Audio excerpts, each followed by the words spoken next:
கள்ளக்குறிச்சி விஷச்சாராய சம்பவத்தில் நடந்தது என்ன என்பது தொடர்பாக மதுரை எவிடன்ஸ் அமைப்பு நேரடியாக பாதிக்கப்பட்டோரிடமும் அந்த சம்பவம் நடைபெற்ற அனைத்து இடங்களும் நேரடியாக கள ஆய்வு மேற்கொண்டிருக்கிறார்கள். அந்த ஆய்வு முடிவில் என்னென்னவெல்லாம் தெரிய வந்திருக்கு என்பது தொடர்பாக பேசுவதற்காக அதன் செயல் இயக்குனர் கதிர் இருக்கிறார்.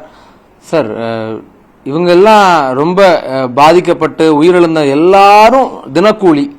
நீங்க உங்க முடிவுகளில் அதுலயும் பெரும்பாலானோர் பட்டியலின மக்கள் அப்படிங்கிறத சொல்றீங்க. அப்போ இந்த நேரடியாக பாதிக்கப்படக்கூடிய இந்த இறப்பும் இந்த சாராய விற்பனையும் என்ன மெசேஜ் சொல்லுது?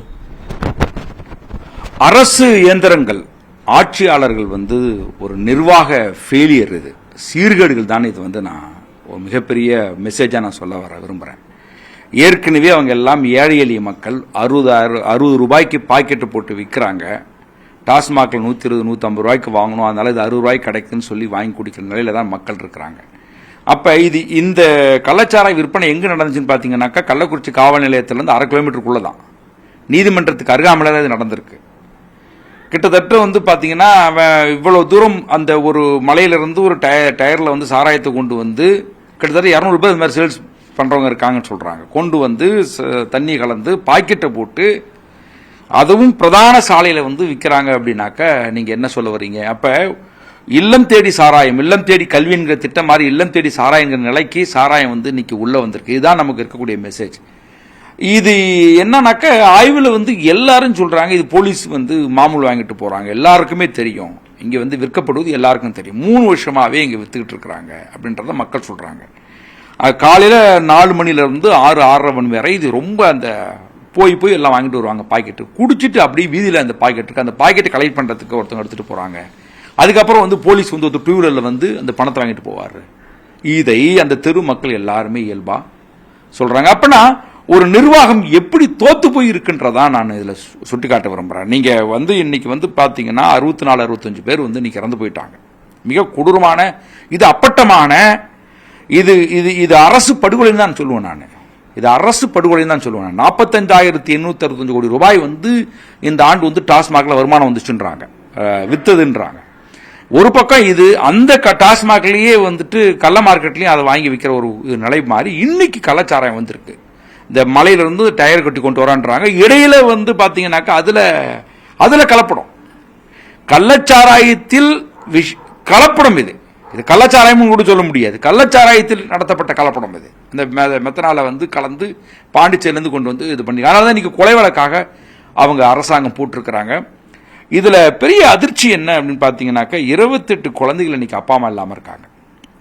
11 பெண் குழந்தைகள் உட்பட இவ்வளவு பேர் இருக்கிறாங்க. நிறைய வயதானவங்க 75-60 பேர் இறந்து போயிருக்காங்க. இந்த மரணம் ஒரு எப்படி ஒரு போர்ல ரசாயன வீசி கொண்ட மாதிரி இந்த சாராயத்தை குடிச்சிட்டு ஒரு ஆள் பிரவீன் என்ற பையன், அவன் என்னன்னா தன்னுடைய ஆடைகள் எல்லாம் கழட்டி போட்டு நிர்வாணமா உருண்டு பண்ணிருக்கான்.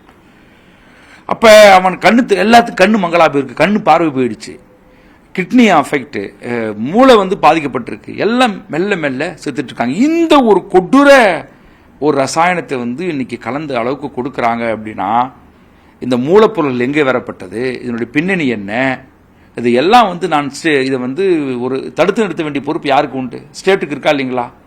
இப்ப கள்ளச்சாராயம், அப்ப எதுக்கு இன்டெலிஜென்ஸ் ஒரு துறை இருக்கு? அங்க இருக்கிற உள்ளூர் அரசியல்வாதிகளுக்கும் ஆளுங்கட்சிக்கும் தொடர்பு இல்லாம இருக்குமா? இல்ல அங்க இருக்கக்கூடிய காவல்துறைக்கு இவங்க தொடர்பு இல்லாம இருக்குமா? நீதிமன்றம் இருக்கு பாருங்க, நீதிமன்றத்துடைய காம்பவுண்ட் சுவர் இருக்கும் பாருங்க, அந்த காம்பவுண்ட் சுவரை ஒட்டிதான் இந்த பகுதி இருக்கு. செஷன் கோர்ட் கள்ளக்குறிச்சியினுடைய அமர்வு நீதிமன்றத்துடைய காம்பவுண்ட் சுவரை ஒட்டிதான் இந்த பகுதியிலே கள்ளச்சாராய நீதிமன்றம் சுத்தி, அந்த வித்தம வீடும் அந்த நீதிமன்றமும் ஒரு சுவர் தான் இருக்கு இடையில, அவ்வளவுதான். அப்ப எவ்வளவு எளிமையாக எவ்வளவு சாதாரணமாக விற்க முடியுது அப்படின்னாக்கா, இது அரசு இதை கண்டு காணாம இருக்கு. அரசாங்கத்தின் மிகப்பெரிய தோல்வி, நிர்வாக சீர்கேடு, இதெல்லாம் முக்கிய காரணமா நான் பார்க்கிறேன். நீங்க அந்த அங்குள்ள மக்கள் நிர்வாகமோ போலீஸோ பொலிட்டீஷியன்ஸ்க்கோ இதுல தொடர்பு இருக்கு, அவங்க கவனத்துக்கு இல்லாம இது நடக்கலன்றீங்க. ஆனா ஆளுங்கட்சி எம்எல்ஏக்கள் அது இல்ல, தொடர்பு இல்ல அப்படின்ற ஒரு வார்த்தையை சொல்றாங்களே. இல்ல, ஆளுங்கட்சி எம்எல்ஏ அப்படிதான் சொல்லுவாங்க. அப்ப நீங்க அங்க இருக்கிற மக்கள் எல்லாருமே இன்ஃபுளுன்சர் யாரு? இப்ப நீங்க இன்னைக்கு ஒரு ஒரு போலீஸ் இருக்கிறாங்க, நிர்வாகம் இருக்காங்க, அவங்களுக்கும் ரூலிங் பார்ட்டிக்கு சம்மந்தம் இல்லைன்னு சொல்ல முடியுமா? அவங்க இன்ஃபுளுன்ஸ் இல்லாம அவங்க நடக்கிறாங்கன்னு சொல்ல முடியுமா? நீங்க இப்படி எடுத்துக்கோமே, சிம்பிள் உதாரணம். முதல்ல இது 19ஆம் தேதி இன்சிடென்ட் வருதுன்றாங்க, 18ஆம் தேதி 2 பேர் செத்து போயிட்டாங்க, அது வெளியில மறைக்கப்பட்டுடுச்சு. சரி, 19ஆம் தேதி என்ன சொன்னாரு கள்ளக்குறிச்சி ஆட்சித்தலைவர், என்ன கலெக்டர் என்ன சொன்னார், கூட எஸ்பி வச்சுக்கிட்டு வதந்தியை பரப்பாதீர்கள், இது வயிற்று வழியாக ஏற்பட்ட மரணம் அப்படின்னு சொன்னார். அப்ப இது யார் சொல்ல வச்சிருப்பா, நீங்க எல்லாம் கேள்வி கேட்கறாங்க. ஒரு கலெக்டர் ஏன் சொல்லணும் அப்படி? அப்ப இதுக்கு அரசியல் அழுத்தம் இருக்கா இல்லையா? ஏன் முதலமைச்சர் இந்த நிவாரணத்தை கொடுக்கணும்? சரி, அவன் எவனோ ஒருத்தன் குடிச்சிட்டான், அதுக்கு ஸ்டேட்டுக்கு சம்பந்தம் இல்ல, ஸ்டேட்டுக்கு சம்பந்தம் இருக்க போய் தான் அந்த 10 லட்சம் ரூபாய் கொடுக்கிறது. அது நம்முடைய ஃபெயிலியர். நீங்க ஒரு கள்ளத்தனமாக ஒரு சாராயம் விற்கப்பட்டு அதுல இறந்து போனாருன்னா 2 பேர் பொறுப்பேற்றுக்கணும். ஒன்று நிர்வாகம், இன்னொன்று ரூலிங் பார்ட்டி.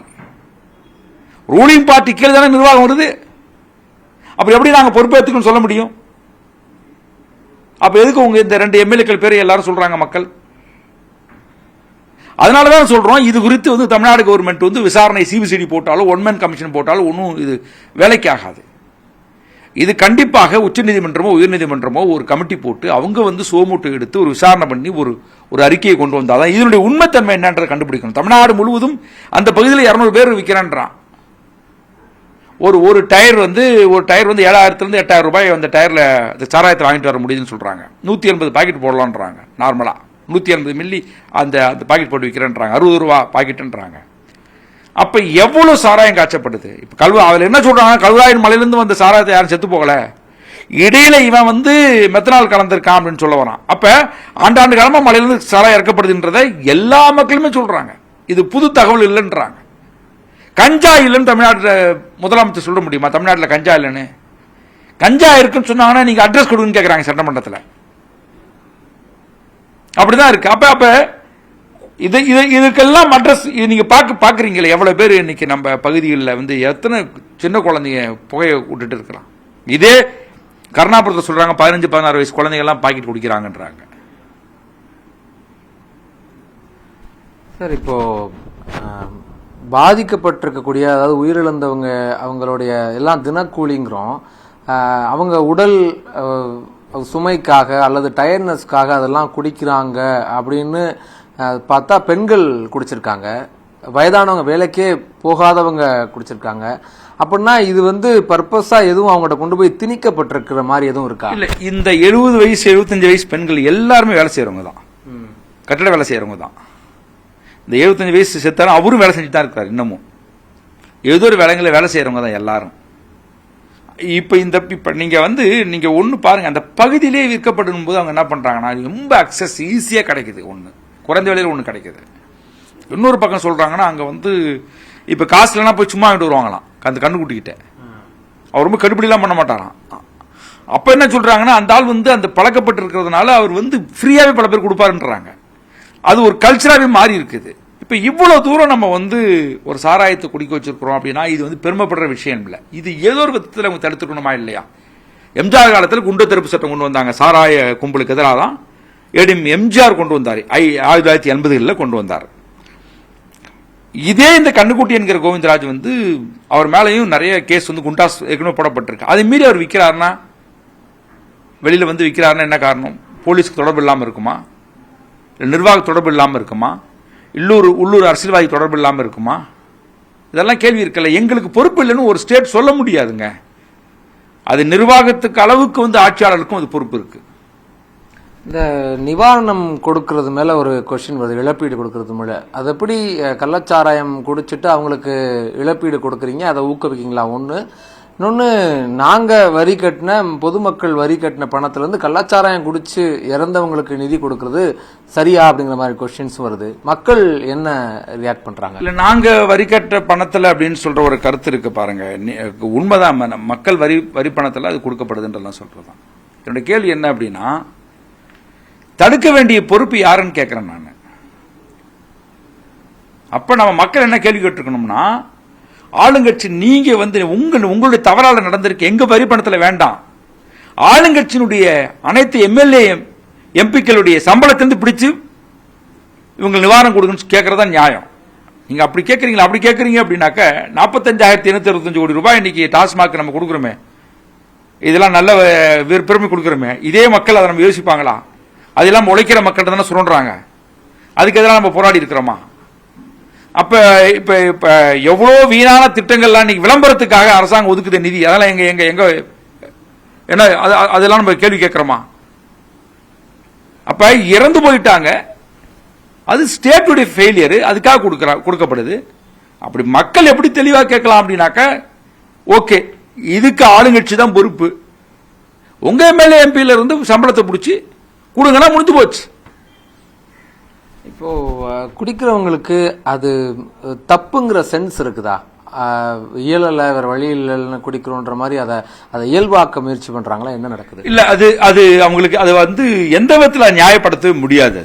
அது எந்த விதத்தில் நியாயப்படுத்த முடியாது. ஆயிரக்கான உடம்பு வலி, எனக்கு வந்து அசதி, எனக்கு மனச்சோர்வு, கவலைகள் அப்படின்ட்டு ஒரு குடின்னு ஒன்று இருக்குன்னு வச்சுங்களேன். இப்ப நிறைய விஷயங்கள் வந்து அது குடி வந்து அது தீர்வு கிடையாது. குடி வந்து சஸ்டெயின் பண்ணும் அதை, அந்த பிரச்சனையை, அந்த மனவேதனையை, அந்த வலியை அது நிரந்தரமாக்குமே தவிர அது தீர்வு கிடையாது. அது தீர்வு என்ற ஒரு மித்து இவங்கள்ட்ட எப்படி இருக்கு, இவங்கள்ட்ட நினைப்பாங்க. எப்படி ஆணவ கொலை பண்ணிட்டு நான் கௌரவத்துக்காக கொலை பண்ணன்ற ஒரு போலி மித்து இருக்கிற மாதிரி தான் நான் கவலைக்காக குடிக்கிறேன், அசதிக்காக குடிக்கிறேன், வேதனைக்காக குடிக்கிறேன்றது இது ஒரு மித்து. அது வந்து குடி வந்து ஒரு பெரிய ஒரு நோய் தான். அது வந்து அந்த நோய்க்கான ட்ரீட்மெண்ட் தான் அது வந்து சரி பண்ண முடியுன்றதை நம்ம பார்க்கணும். அதனால இதுக்கு 1000 காரணங்கள் சொன்னாலும் அந்த காரணங்கள் எல்லாம் நியாயமற்ற காரணங்களாக தான் நம்ம பார்க்க முடியும்.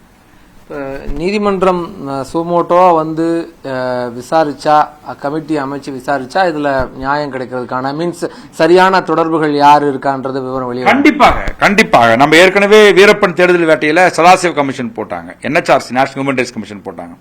ஜஸ்டிஸ் சதாசிவத்தையும் PV நரசிம்மன் ஃபார்மர் DGP சேர்த்து அந்த கமிஷன் போட்டாங்க. அதே மாதிரி இதனுடைய ஒரு DGP ரேங்க்ல இருக்கக்கூடிய ஒரு டைரக்டர் ரேங்க்லையும் ஒரு ஹைகோர்ட்ல உள்ள ஒரு பெரிய ஒரு பேனல் அமைச்சு அவங்க எல்லா இடங்களையும் இன்வெஸ்டிகேட் பண்ணி, ரெண்டுமே இருக்கணும், நீதிமன்றத்தில் நீதிபதிகளும் இருக்கணும், காவல்துறையில் புலன் விசாரணை செய்த ரிட்டையர்ட் ஆபீசர்ஸ் இருக்கணும். அவங்க எல்லா ஃபைலும் தரவா போய் ஆய்வு செய்து ரிசர்ச் பண்ணி இது உண்மை ரிப்போர்ட்டை வந்து வெளியிடணும். இந்த ஒரு இன்சிடென்ட்டுக்கு தான் நான் சொல்ல வரேன்.